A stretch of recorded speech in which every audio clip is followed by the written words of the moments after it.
Organisational general secretary और general secretary communication ने बताया कि आज पटना के सदाकत आश्रम में एक ऐतिहासिक एक्सटेंडेड कांग्रेस वर्किंग कमेटी की मीटिंग हुई।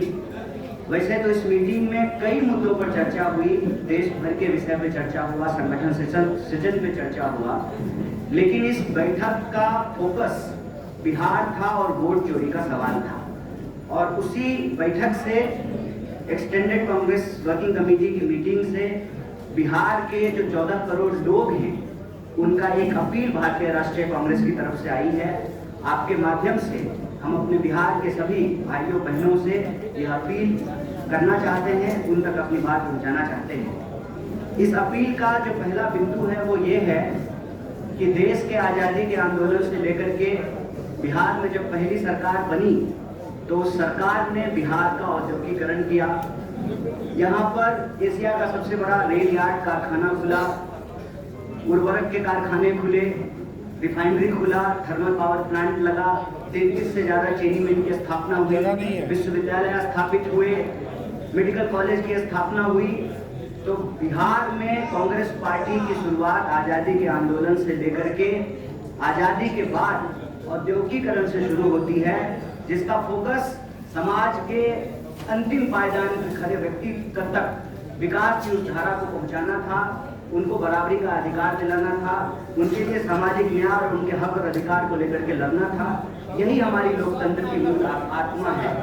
और इस बैठक में यह अपील की गई कि जब आज लोकतंत्र पे हमला हो रहा है तो लोकतंत्र की जननी बिहार से ही उस लोकतंत्र को बचाने की लड़ाई छेड़ी जाएगी। और इस अपील में यह साफ साफ कहा गया है कि राहुल जी का मताधिकार यात्रा यह इस बात के संकल्प को दोहराता है कि कांग्रेस पार्टी किसी भी सूरत में 1 पर्सन 1 वोट के उस अधिकार को, संविधान को, लोकतंत्र को झुकने नहीं देगा, मिटने नहीं देगा। कांग्रेस पार्टी का एक एक कार्यकर्ता लोकतंत्र के लिए, वोट चोरी के खिलाफ, अपने हक और अधिकार के लिए संघर्ष करेंगे। यह बात हम लोगों को समझ लेना चाहिए कि जो सरकार वोट चोरी से बनेगी वो सरकार जमीन की चोरी करेगी। और यह बात बार बार राहुल जी उठा रहे थे, कांग्रेस पार्टी उठा रही थी कि जो सरकार वोट चोरी से बनेगी वो सरकार पेपर लीक कराएगी, वो सरकार पलायन नहीं रोकेगी, वो सरकार भ्रष्टाचार करेगी, वो सरकार देश के जल जंगल जमीन को अपने दोस्तों के हवाले करेगी। और ये देखने को मिला कि कैसे यह वोट चोरी से बनी सरकार जमीन चोर दी है। और अभी भागलपुर में प्रधानमंत्री जी के दोस्त को 1 रुपए प्रति एकड़ के दर से जो है उनको जमीनें दी गई है। तो यह वोट चोरी की सरकार जमीन चोर है। और जब सरकार वोट चोरी से बनती है तो वो सिर्फ जमीन चोरी नहीं करती है, वो इस देश के, इस प्रदेश के युवाओं का भविष्य चोरी करती है, वह लोगों के रोजगार को छीनती है।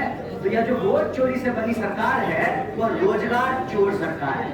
और वो रोजगार चोर सरकार ऐसे है कि आप बीपीएससी का एग्जाम उठा करके देख लीजिए, TRE-4 का एग्जाम उठा करके देख लीजिए, बिहार में होने वाला कोई ऐसा एग्जाम नहीं है जहां पेपर लीक नहीं हो रहा है। और उसके खिलाफ जब बिहार के नौजवान सड़कों पर उतरते हैं, अपना हक मांगते हैं, तो उनके ऊपर लाठियां बरसाई जाती है। हम नौकरी मांग रहे हैं, हमको लाठियां दी जा रही है।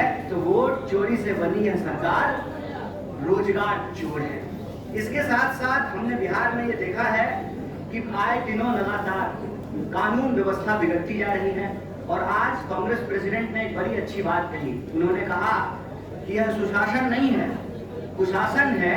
और ऐसा लगता है कि प्रशासन जो है बहुत लंबी छुट्टी पे चली गई है बिहार की। प्रशासन तभी एक्टिव होता है जब स्टूडेंट को पीटना हो, जब शिक्षकों को पीटना हो। प्रशासन तभी एक्टिव होती है जब शराब माफिया से भ्रष्टाचार में पैसा वसूलना हो। इस प्रदेश का शासन और प्रशासन जो है वो लंबे समय के लिए छुट्टी पे चला गया है। इसीलिए वोट चोरी से बनी हुई सरकार अपराधियों के संरक्षण से चलती है। जो सरकार वोट चोरी से बनी है उस सरकार को अपराधी चलाते हैं। इसीलिए बिहार की हालत ये है कि आज मानसून में जितना पानी नहीं बरसा उससे ज्यादा गोलियां बरसी हैं। तो वोट चोरी से बनी हुई सरकार लोगों के शासन, प्रशासन और सुशासन के अधिकार की भी चोरी करती है। तो यह जो अपील है आज कांग्रेस वर्किंग कमेटी ने बिहार के मतदाताओं के नाम जारी किया है। हम उसके एक एक बिंदु को डिटेल्स नहीं बोल रहे हैं, संक्षेप में आपके बीच में रखा है। यह अपील आप तमाम मीडिया के साथियों को मिल जाएगा। और हमारा आपसे निवेदन है कि बिहार के हक की इस लड़ाई में, संविधान बचाने की इस लड़ाई में, वोट चोरी को रोकने के लिए और लोगों की नौकरी के लिए, पलायन को रोकने के लिए, भागीदारी के लिए इस मुहिम में हमारा साथ दीजिए। बहुत बहुत शुक्रिया। बहुत